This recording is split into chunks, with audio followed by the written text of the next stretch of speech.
อื่นน้องสบายดีทางคณะกรรมการบางพานสบายดีมาอย่างผู้อาจารย์ทุกทาง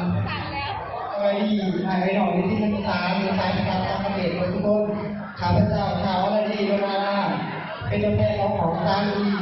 ที่มาของเพลงงานเมืองลาวเราจะเป็นคนฟังแล้วกัน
ฝ่าโคตรโคตรก็ได้เพื่อนน้องครูได้โหดมากสนาม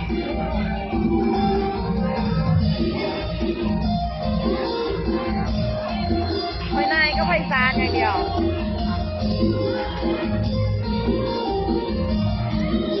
เอฟซีวิวเอฟซีไปไทยนี่มึง